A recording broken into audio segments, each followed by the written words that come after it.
Good evening.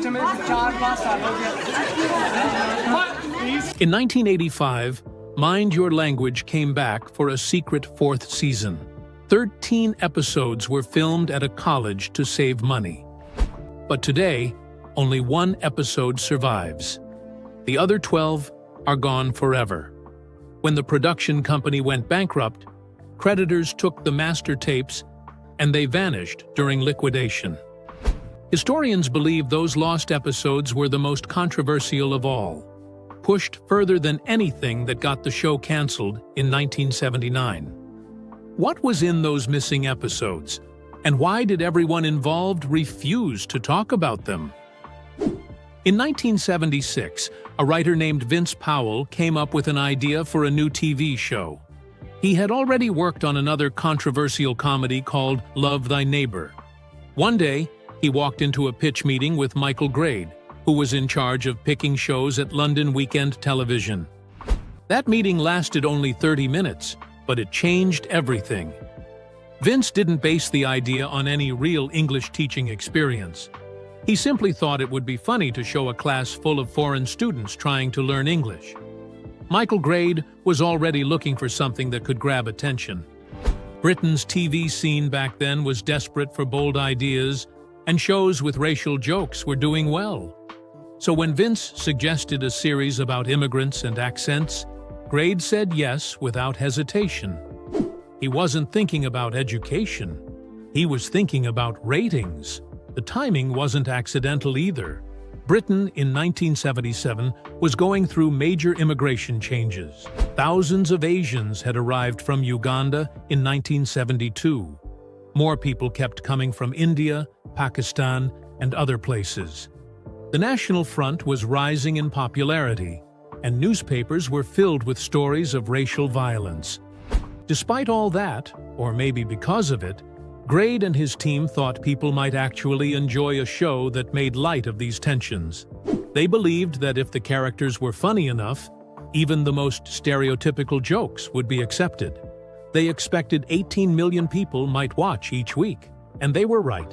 The first version of the pilot episode was different from what people eventually saw on screen. It was soft and realistic. The jokes were based on real language problems. The misunderstandings were true to life. But test audiences didn't laugh. They said it felt boring. So Grade told Vince to go back and change everything. He wanted stronger accents, more obvious costumes, and bigger cultural mistakes. Every student in the class had to become a walking version of their nationality. That meant the Sikh and Pakistani characters would argue in every scene. The Chinese student had to mention Chairman Mao again and again. Everyone had to look different and sound exaggerated. The original version was completely thrown out. No one ever saw it again. Even though Vince had worked on racially charged comedies before, he didn't want to make the characters into jokes. He had studied real ESL classes. He wanted to show that immigrants were real people with real dreams. His original idea had depth. Giovanni was supposed to be a serious chef, trying to learn business English. Ranjit wanted to get ahead in his transport job. Suli worked at an embassy and cared about politics. But that version never made it to TV. Grade told him flat out, "Nice characters don't get ratings." Vince needed the money, so he gave in. The only thing he kept was the kind and fair English teacher, Mr. Jeremy Brown. He hoped it would balance the show's stereotypes. Even the grammar lessons were slowly taken out. The show became all about confusion, accents, and fast laughs. A big part of the show's design came from another British program called Till Death Us Do Part. That show had a loud, racist main character named Alf Garnett. He would say shocking things on TV, but people kept watching. Michael Grade had his team study exactly which parts of that show got the most attention. They found out that racial tension made people tune in. So he told Vince to copy that feeling, but hide it behind the classroom setting. It wasn't random. Some of the jokes in Mind Your Language were almost taken word for word from Till Death Us Do Part. The only difference was that now the racism came wrapped in lessons and accents. Years later, in 1985, Michael Grade admitted it had been irresponsible. He even said the show should never have aired. When the actors were picked, most of them weren't even from the countries they played. George Cameler, born in Surrey, England, pretended to be Giovanni, a loud Italian chef. He even made up a full Italian name, Giovanni Vincenzo Marco Dino Alberto Leonardo, and fooled audiences for 42 episodes from 1977 to 1986. Robert Ya-Fu Lee, born in Tianjin, China, played Taro Nagazumi, a Japanese businessman. He had gone to Cambridge and knew a lot about Asian cultures. Still, he was Chinese, not Japanese, but the show assumed no one would notice. He stayed on the show for 29 episodes and died in 1986, at age 73. Kevork Malikyan was another surprise. Born in Turkey to Armenian parents, he played a Greek shipping worker named Maximilian Papandreous. He trained for priesthood in Istanbul, then moved to London to study acting. The fake Greek accent became his trademark.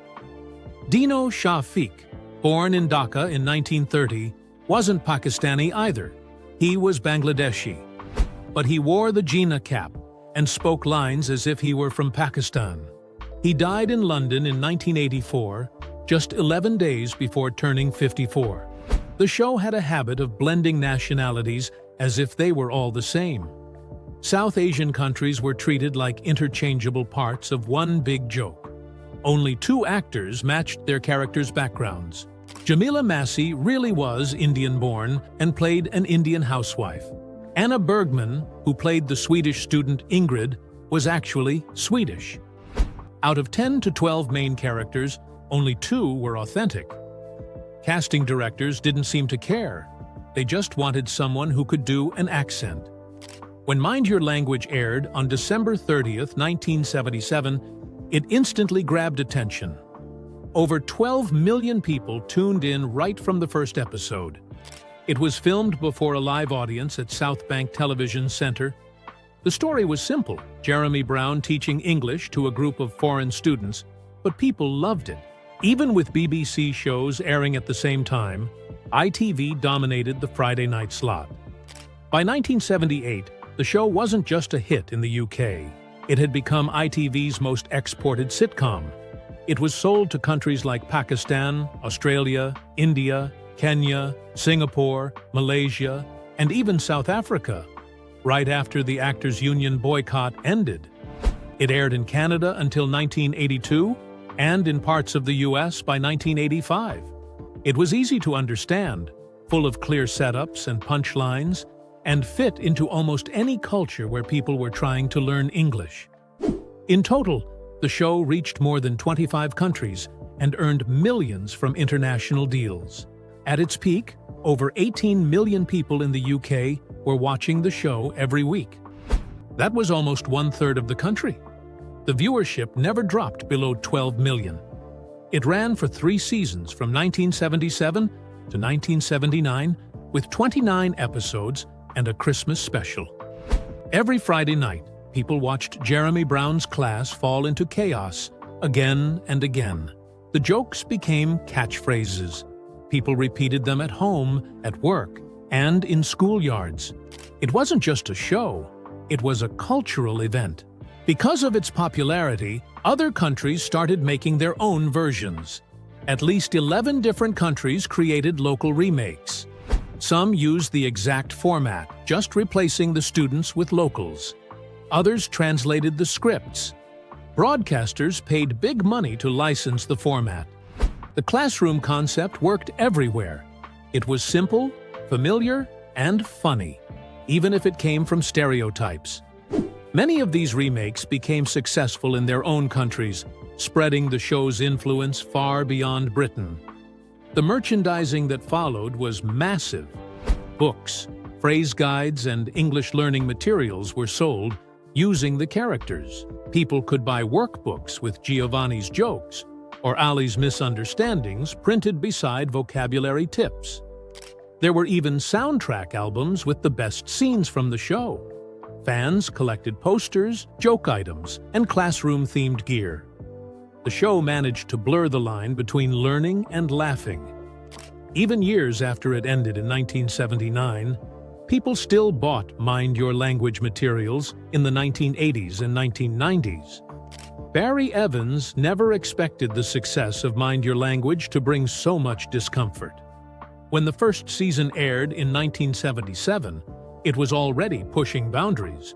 But by 1978, when the second season was being filmed, Barry started feeling something deeper. The show had pulled in 18.5 million viewers, but that just made the problem worse for him. He often turned to director Stuart Allen and quietly asked, "Is this too much?" He wasn't talking about the jokes being weak. He was worried they were going too far, crossing lines, painting accents too thick, and turning real people into punchlines. Albert Moses, who played Ranjit, later said Barry struggled with these moments. He hated delivering lines that felt off. Sometimes he just refused. They had to reshoot scenes because Barry didn't want to hurt anyone. Years later, in 1988, he admitted the role had typecast him. It blocked him from better chances. Near the end of his life, he rarely mentioned the show, and to close friends, he confessed he regretted doing it. Behind the scenes, the writers weren't having an easy time either. At the South Bank studios of London Weekend Television, arguments filled the writers' room.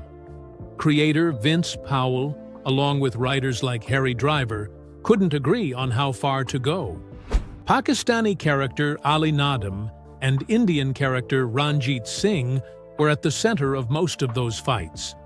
Some wanted to tone things down, while others pushed harder. The debates ran hours long. Some writers even threatened to quit. Things hit a boiling point when the Campaign Against Racism in the Media called the show out in their 1978 report.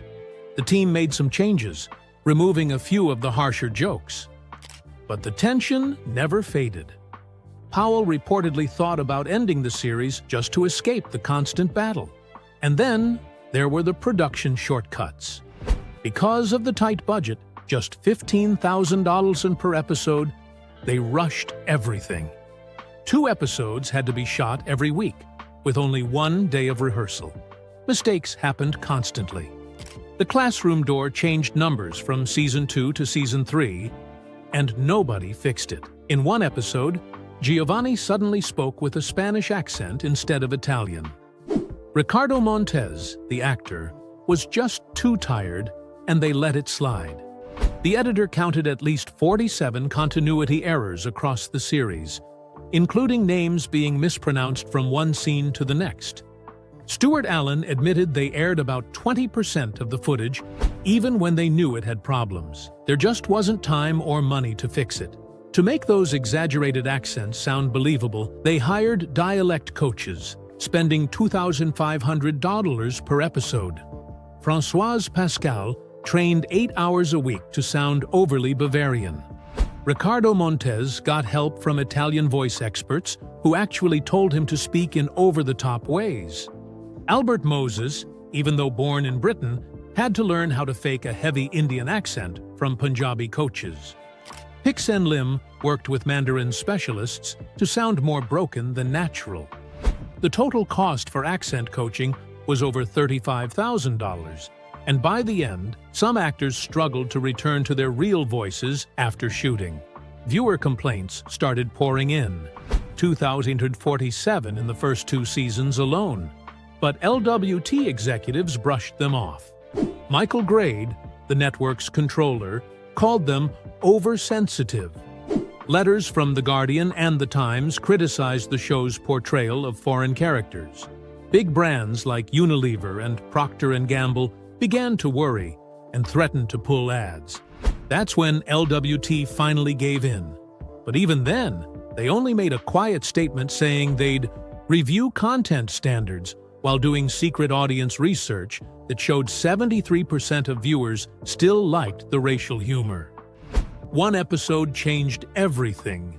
The 1979 Christmas special, called What's in a Name, crossed a serious line. During a class discussion, Ali insulted Ranjit's turban and Sikh identity. Ranjit fired back with harsh words about Ali's name and religion. It was no longer just comedy. It reminded people of real-life violence between Sikhs and Muslims during the partition of India. For many South Asian families watching in Britain, it hit too close to home. ITV got more than 300 complaints within hours. Even groups who had once defended the show turned against it. The Commission for Racial Equality filed formal complaints. The backlash was so bad that ITV quietly edited out the entire scene from future reruns. Some countries dubbed over it, others kept it. But most people who watched later reruns never even knew it existed. Behind closed doors, the network had enough. Internal memos from LWT revealed that Michael Grade called the show a relic. He didn't want this kind of comedy anymore. In early 1980, they decided not to bring it back. The last episode aired in January 1980. One more episode was filmed but never aired. The show ended not because of ratings, but because the world around it was changing. But that wasn't quite the end. In 1985, an independent company called Try Films tried to bring it back. They didn't have big studio money, so they shot it at Uxbridge Technical College to save costs. It aired only in some regions and never reached others like Thames, Yorkshire, or Ulster. Barry Evans came back as the only original cast member. The rest of the students were new faces. 13 episodes were made, but today only one, Episode 4, 50 Years On, can be found. The others are lost, not digitized, not aired again, just gone. Why? When TRI Films went bankrupt, all their assets, including the master tapes, were taken by creditors. No backups existed. The tapes were likely destroyed or lost forever during liquidation. And just like that, most of Season 4 vanished from history. Even Barry Evans didn't want to return at first. He was 42 then, and wanted more say in how his character was written. He asked for higher pay. The negotiations dragged on, and the tension on set got worse. But TRI Films needed him. He was the face everyone remembered. Eventually he agreed, but by then, the stress had already hurt the production. Historians say those missing episodes pushed things even further than the ones that got the show canceled in 1979. Experts like Dr. Brett Mills and Professor Sarita Malik believe the lost episodes were the most controversial of all. Maybe it was a blessing they disappeared. Barry Evans's life after the show turned heartbreaking. Once a rising star from the Doctor series and British films, he was out of work by the mid-1980s. In 1982, he had a small role in Legacy of Murder, and by the 1990s, he had become a taxi driver in Rugby. He once wrote to the network, simply saying, "I'm still alive." That's how far things had fallen. He also carried a secret. He had always been seen as a heartthrob. But close friends later said Barry was bisexual. He had a deep crush on Lionel Blair, but never said anything publicly. To protect his image, he dated actress Judy Geeson. The media called him a loner, never knowing what he was truly going through. Hiding his sexuality, dealing with rejection, and watching his career fade took a toll on his mental health. Then came the final night. On February 8, 1997, Barry called police to report his taxi stolen. At 5 a.m. the next morning, he called a friend and asked him to call back. But when the friend did, the line was dead. Police found Barry's body on the floor of his home later that day. His phone lines had been cut. His credit cards were missing. There was a head injury. Beside him were aspirin tablets with a price tag from before 1971, half a bottle of whiskey, and a handwritten will. His blood alcohol level was 4 times the legal limit, but there was no aspirin in his system. An 18-year-old man was arrested after being found with Barry's taxi. He said he visited Barry that night and left at 3 a.m. Barry had been upset, drunk. But in January 1998, charges were dropped. Another young man was later charged with stealing from Barry's home, but nothing came of it either. No convictions, no answers. The police said the evidence wasn't enough. The case was left open but unsolved. When researchers started digging into Mind Your Language, they didn't expect what they found. University experts from several countries studied the show closely and realized something strange. Almost 80% of the language mistakes in the series were completely fake. Errors that real students learning English would never actually make. They looked at hundreds of scenes and found that most of the jokes were built on problems that didn't follow any known patterns of second language learning. Tak Juan, the Spanish character. The show had him confusing feet, fate, and fet. But in reality, Spanish speakers don't confuse sounds like that because their native vowels are too clear and consistent. Other characters mixed up language patterns in ways that couldn't possibly happen. Professors said these mistakes didn't just break the rules. They ignored how real learners progress step by step. They weren't natural errors. They were made up only to get a laugh. Things got worse when linguists broke the jokes down into categories. They found 27 types of fake errors, each one carefully designed to look funny, but not true. One example was how Chinese characters always swapped R and L, even in places where real Chinese learners would have no issue. And there were 69 moments where characters made mixed-up errors that don't even happen in real life, like combining memory loss with language trouble. They even counted 50 examples where someone used the wrong word in a way that had no connection to their native language. It was all written for laughs, not for truth. Real teachers began to speak out. ESL teachers said the show created wrong ideas about how people learn English.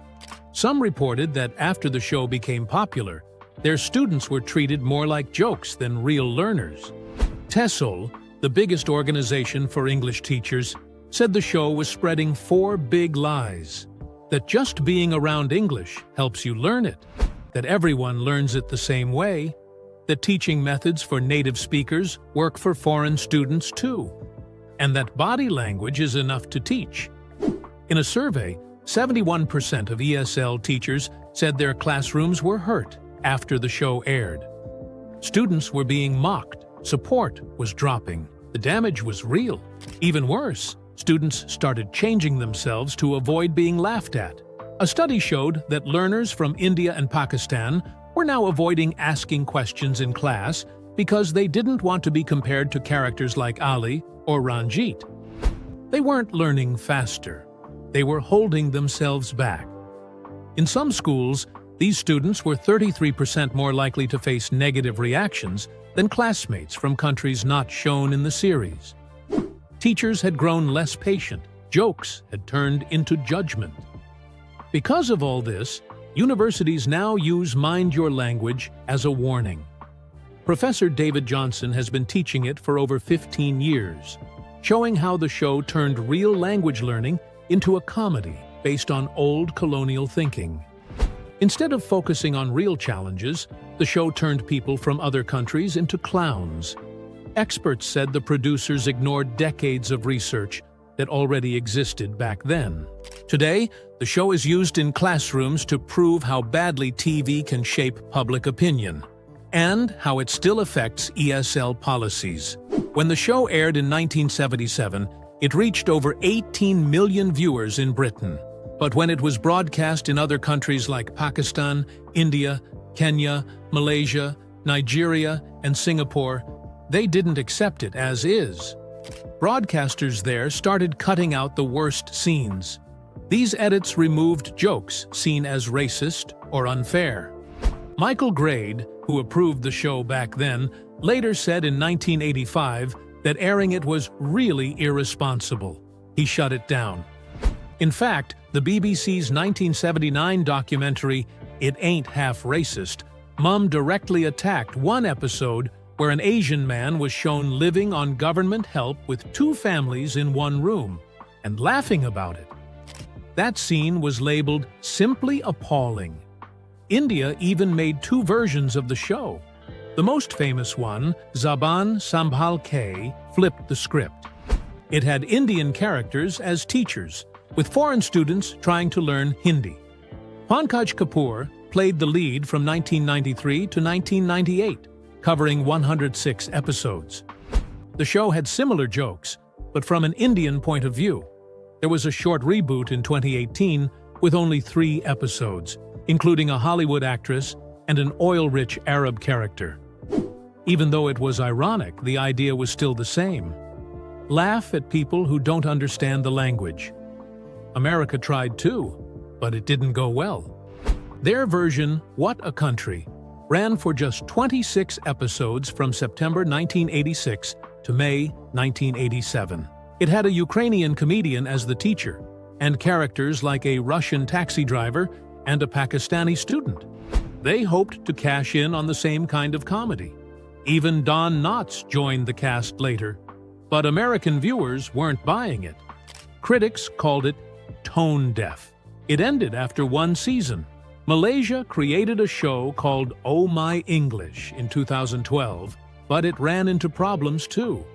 The show was built around the same idea, students trying to learn English. But several episodes were banned because of religious issues.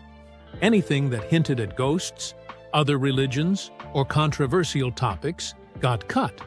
The show did continue for multiple seasons, but not without pushback. Streaming services have also responded, just more quietly. They removed the most controversial episodes of Mind Your Language without telling anyone. Series 4, which aired in 1985-86, was never released on DVD or any platform. Even the 2003 DVD box set avoided certain episodes like Kill or Cure and Don't Forget the Driver. Services like Disney Plus and others use the same strategy. Keep the show available but quietly erase the worst parts so nobody complains. Still, it left a mark. Cultural critics say the show taught people to laugh at accents, habits, and skin colors every week. Families sat together and laughed at stereotypes. That's how racism got normalized. Not through hate, but through jokes. Characters like Sue Lee, who obsessed over communism, and Jamila Ranja, who always wore a sari and looked lost, weren't just funny. They planted ideas in viewers' minds. That this is what foreigners look like. That they don't fit in. Even Michael Grade later admitted it should never have been aired. In 2020, after the murder of George Floyd, protests exploded across the world. People looked again at shows from the past. British platforms pulled comedies that had blackface or racist jokes. Mind Your Language was brought up again. People on Reddit and social media said they finally understood how damaging the show really was. Some said it had shaped the way they saw immigrants for years without realizing it. The campaign against racism in the media had already warned about it decades ago. But now, people were finally listening. By 2021, new studies showed how deep the damage went. The structure of the show always put a white Englishman at the center and made everyone else look clueless. The jokes depended on showing foreigners as dumb, messy, or strange. Every punchline made someone who wasn't British seem like they didn't belong. The more you watched, the more you laughed, and the more those ideas stuck. Experts called it othering, a way of turning people into outsiders. Modern advocates now say this kind of comedy didn't just cause harm, it made racism feel acceptable.